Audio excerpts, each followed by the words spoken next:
In the suburban town of Oak Ridge, there lived a high school senior named Logan Parker. From the outside, Logan had it all: good looks, charm, and grades that placed him among the top 10% of his class. Teachers praised him, girls adored him, and his parents, well, they trusted him too much. But behind that clean-cut smile was a different truth. Logan had mastered the art of lying. He never did homework. He convinced others to do it for him. He skipped classes. He faked emails from his mom. He cheated on exams using tiny earpieces and mirror pens. He even sold fake sneakers online and never shipped them. And the scariest part? He never got caught. "You just have to be smart," he once told his friend Marcus. "Life's a game. Winners bend the rules. Losers follow them." Logan's school announced the launch of a prestigious competition, the Future Leaders of America program. It was a dream opportunity. Winners got a full scholarship, national recognition, and mentorship from industry leaders.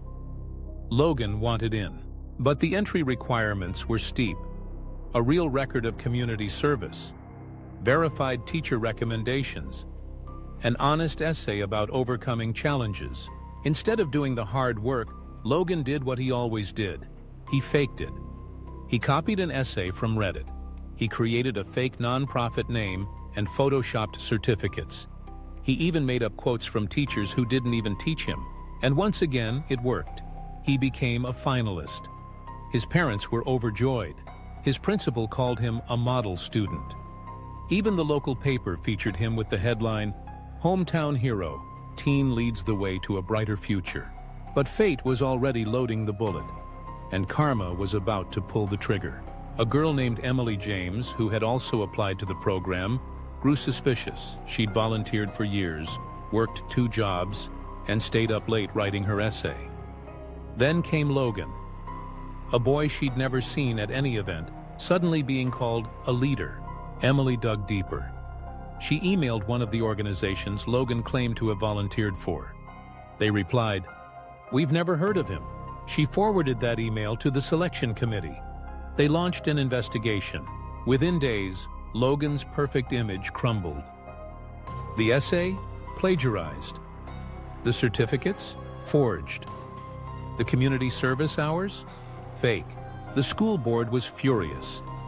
The newspaper issued a correction, and the scholarship committee not only disqualified him, they blacklisted him from all future programs. But that wasn't the worst part. Logan's parents found out everything. His dad, a retired cop, said only 6 words: "You've disgraced this family. We're done."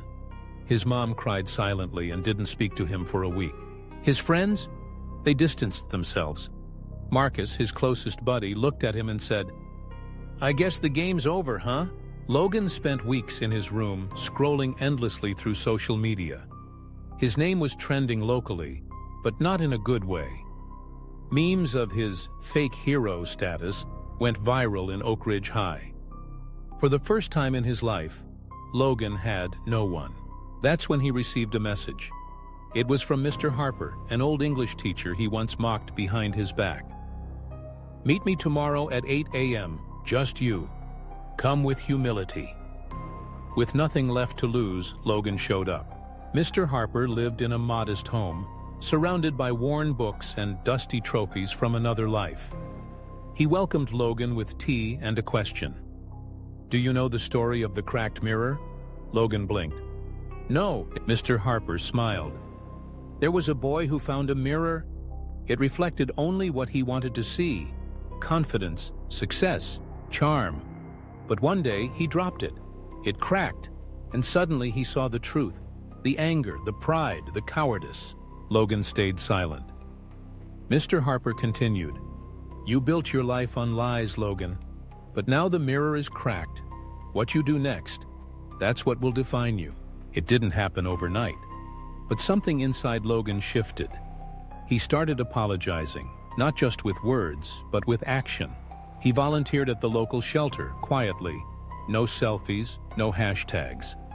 He helped classmates with tutoring, without asking for credit. He even returned money from the sneaker scam, one Venmo at a time. It was awkward, humbling, painful. But it was real. And slowly people noticed. Emily James, the girl who reported him, saw him stacking crates one day at a food bank. She said only one word: good. Logan never reapplied for awards or programs. He didn't need to.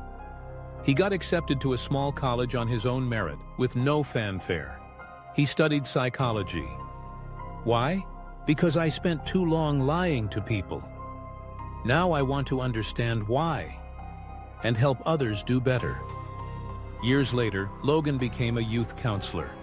He visited schools, talking to teens about pressure, image, and choices. At one session, a kid asked, "Have you ever messed up big time?" Logan smiled and replied, "Oh, I was a professional liar, until karma made me pay the price." Logan's journey is a reminder of something simple but powerful. The truth always finds its way to the surface. You can trick the world for a while, but not forever. Lies are like sandcastles. They collapse when the tide comes in.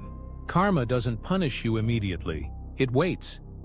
And then it strikes, just when you think you've won. So choose the right path, especially when no one is watching. Because your future self is watching. And he'll either be proud or haunted.